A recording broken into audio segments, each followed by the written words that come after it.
வணக்கம் நண்பர்களே. உங்க எல்லாம் தான் இது. உங்க எல்லாருக்கும் ஒரு பெரிய வணக்கம் சொல்லி வர்றேன். இன்னைக்கு ரொம்ப முக்கியமான ஒரு விஷயம் பத்தி பேசலாம்னு வந்திருக்கேன். அது என்னன்னா FPL. இந்த விஷயம் நம்ம வாழ்க்கையில எவ்வளவு முக்கியம்னு உங்களுக்கு தெரியுமா? சில பேருக்கு FPL ரொம்ப கஷ்டம்னு தோணும். அதுக்காக கவலைப்படாதீங்க. ஆனா நம்புங்க, அது அவ்வளவு பயப்பட மாதிரி இல்ல. நம்ம எல்லாரும் இதை எளிமையா புரிஞ்சுக்கலாம். அது மட்டுமில்லாம் 12ஆம் வகுப்பு தேர்வுக்கு ரொம்ப முக்கியம். இந்த தேர்வுக்கு நம்ம எப்படி தயாராகுன்னு பார்க்கலாம். குறிப்பா தமிழ்நாட்டு பாடத்திட்டத்துல 3 மதிப்பெண் கேள்விகளுக்கான சில முக்கியமான தலைப்புகளை பத்தி இப்போ பார்க்க போறோம்.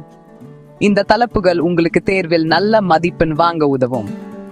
போடிக்காம் சுவாரஸ்யமா இருக்கிற மாதிரி பார்த்துக்கலாம். இதை நம்ம எல்லாரும் சேர்ந்து கற்றுக்குவோம்.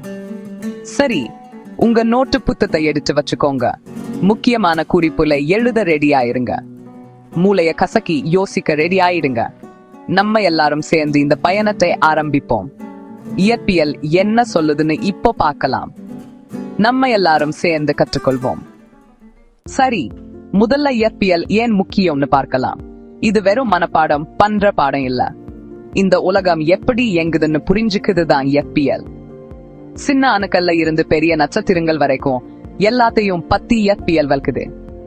இன்னொரு விஷயம் என்னன்னா, FPL நல்லா படிச்சா உங்களுக்கு எதிர்காலத்துல நிறைய வாய்ப்புகள் கிடைக்கும். யோசிச்சு பாருங்க, பொறியாளர்கள், மருத்துவர்கள், விண்வெளி வீரர்கள் எல்லாருமே தினமும் FPL தான் பயன்படுத்துறாங்க. அருமையா இல்லையா? இப்போ முதல் முக்கியமான தலைப்புக்கு போகலாம். மின்காந்த தூண்டல். இது ஒரு அற்புதமான விஷயம். நம்மை சுற்றியுள்ள மின்சாரத்தின் அடிப்படையை புரிய வைக்கிறது. பெருசா இருந்தா பயப்படாதீங்க. விஷயம் ரொம்ப சரளம். மின்காந்த தூண்டல் என்பது மின்சாரமும் காந்தமும் எப்படி ஒன்று தொடர்புக்கு இருக்கின்றன என்பதை காட்டுகிறது. மின்சாரமும் காந்தமும் எப்படி இணைஞ்சு இருக்குன்னு இதுல பார்க்க போறோம். மின்சாரத்தை உருவாக்க காந்தத்தை எப்படி பயன்படுத்தலாம் என்பதையும் பார்க்கலாம். காந்தம் எதுவும் தொடாமலேயே சில பொருள்களை எப்படி நகர வைக்குன்னு உங்களுக்கு தெரியும்ல. இது மின்காந்த தூண்டலின் ஒரு முக்கிய அம்சம். அதுதான் இங்கேயும் நடக்குது. காந்தம் மற்றும் மின்சாரம் ஒன்னுடன் ஒன்னு தொடர்பு கொண்டிருக்கும் விதத்தை இப்போது நம்மால் புரிந்து கொள்ள முடியும். ஒரு கம்பியின் அருகில் ஒரு காந்தத்தை நகற்றும் போது அது மின்சாரத்தை உருவாக்கும். இது மின்காந்த தூண்டலின் அடிப்படை. ஜெனரேட்டர்கள் மற்றும் மின்மாற்றிகள் எப்படி வேலை செய்யுதுன்னு புரிஞ்சுக்க இது ரொம்ப முக்கியம். இவை மின்சாரத்தை உருவாக்கவும் பரிமாறவும் உதவுகின்றன. பாரடே மற்றும் லென்ஸ் யாருன்னு தெரியுமா? இவர்கள் மின்காந்த தூண்டலின் அடிப்படைகளை கண்டுபிடித்தவர்கள். இதையெல்லாம் கண்டுபிடிச்ச விஞ்ஞானிகள் இவங்கதான். இவர்கள் இல்லை என்றால் நம்முடைய மின்சார உலகம் இவ்வளவு முன்னேறி இருக்காது. அவங்க சட்டங்களை பத்தி நல்லா படிச்சுக்கோங்க. இவை நம்முடைய மின்சார உலகத்தை புரிந்து கொள்ள உதவும். 4வது பகுதி குறைக்கடத்தி சாதனங்கள் மற்றும் அலை ஒளியியல். சின்ன தொழில்நுட்பம், பெரிய தாக்கம்.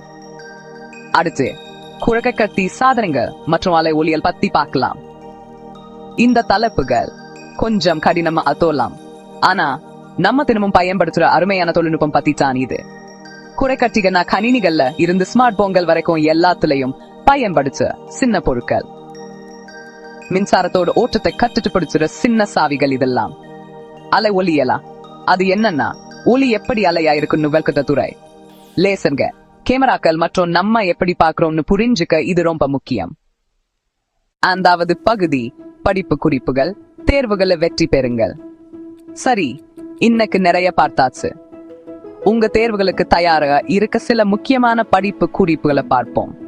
முடிக்கிறதுக்கு முன்னாடி உங்க தேர்வுகளுக்கு உதவுற மாதிரி சில படிப்பு குறிப்புகளை சொல்லிட்டு போறேன். இந்த குறிப்புகள் உங்களுக்கு மிகுந்த உதவியா இருக்கும்.